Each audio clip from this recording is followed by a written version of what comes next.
Good morning friends, welcome to my YouTube channel advocate Amit Kumar Gupta. अपने income tax के cases की series में आज जो केस मैं आप लोगों के सामने डिस्कस करूंगा उस केस का नाम है Mickey memorial trust versus assistant commissioner of income tax. ये case 96 ITR tribunal short notes page number 7 पे रिपोर्ट हुआ। रायपुर ITAT ने डिसाइड किया और केस का जजमेंट 29 अप्रैल 2022 को आया। फ्रेंड्स, जो चैरिटेबल ऑर्गेनाइजेशंस हैं जो कि सेक्शन 12AB में रजिस्टर्ड होती हैं, उनकी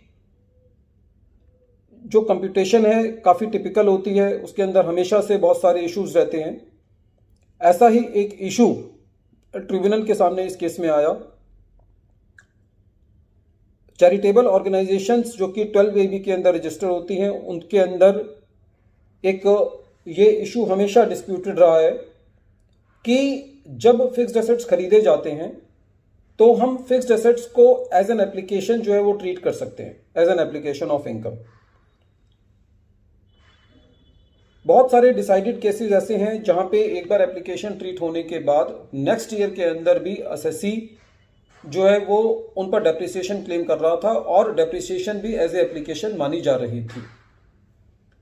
फाइनेंस एक्ट 2014 के अंदर ये सेक्शन 11 सबसेक्शन 6 के अंदर स्पेसिफिकली प्रोविजन आ गया कि यदि आपने फिक्स्ड एसेट्स को एज एन एप्लीकेशन ट्रीट कर लिया है फिक्स्ड एसेट्स की परचेज को, तो अब आप उनके ऊपर डेप्रिसिएशन क्लेम नहीं कर सकते, डेप्रिसिएशन को एज एन एप्लीकेशन नहीं मान सकते। ये प्रोविजन जो है वो असेसमेंट ईयर 15-16 से आया। ITAT के सामने जो इशू था वो असेसमेंट ईयर 13-14 और 14-15 को था। प्रेजेंट केस के अंदर ITAT ने ये कहा कि as far as the assessment year 13-14 and 14-15 are concern, so the ratio of the decided cases which have been decided in the earlier cases, a number of the cases have been given in this case in which the same ratio has been decided, that where the fixed assets have been treated as an application by the assessee, जहां पे fixed assets जो खरीदे गए हैं उनको एक application मान लिया गया है, तब भी एसएससी अगले सालों में डेप्रिसिएशन को भी अपनी एप्लीकेशन ले सकता है। यह प्रावधान जो है वो असेसमेंट ईयर 15-16 से पहले वाले सालों के लिए एप्लीकेबल होगा।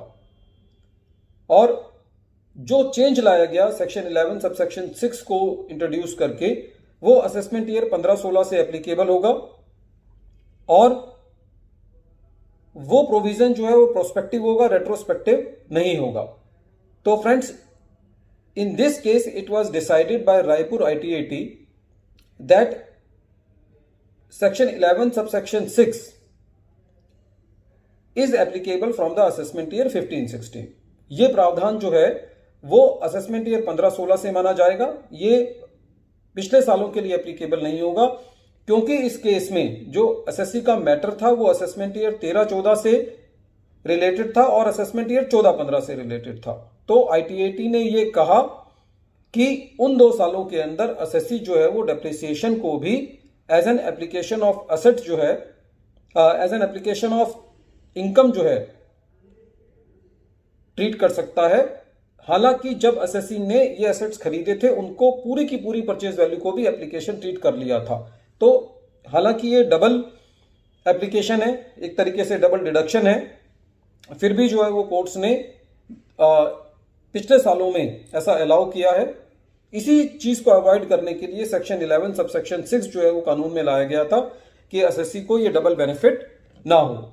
लेकिन ये बेनिफिट जो विड्रॉ किया गया वो असेसमेंट ईयर 15-16 से विड्रॉ किया गया और ये जो अमेंडमेंट है वो रेट्रोस्पेक्टिव इन नेचर नहीं है, वो प्रोस्पेक्टिव इन नेचर है। तो फ्रेंड्स, इस केस से हमको ये समझ में आता है कि अब असेसमेंट ईयर 15-16 से अब आप डेप्रिसिएशन को एप्लीकेशन नहीं मान सकते यदि आपने उस असेट की कॉस्ट को पहले पूरा का पूरा एप्लीकेशन मान लिया है। फ्रेंड्स, वैसे भी जब सेक्शन 12AB के अंदर असेसी को एग्जम्पशन मिल जाती है, वो रजिस्टर हो जाता है, तो जो 5 हेड्स के अंदर जो इनकम कंप्यूट होती है वो असेसी के ऊपर एप्लीकेबल नहीं होती और असेसी के ऊपर सेक्शन 11, 12, 13 जो है वो एप्लीकेबल होते हैं। ये एक लॉ है क्योंकि जो सेक्शन 12A में रजिस्टर्ड होता है या सेक्शन 1023C में रजिस्टर होता है उनके ऊपर दूसरे प्रोविजंस लगते हैं, 5 हेड्स ऑफ इनकम के प्रोविजंस नहीं लगते। Friends, this case is very important in dealing with all those cases in which there is a point that whether depreciation will be allowed as an application of income in case where the cost of the full asset has been considered as application of income in the previous years. एक बार फिर मैं case का नाम repeat कर रहा हूं। Case का नाम है Mickey memorial trust versus assistant commissioner of income tax और ये case 96 ITR tribunal short notes page number 7 पे रिपोर्ट हुआ। Thank you friends.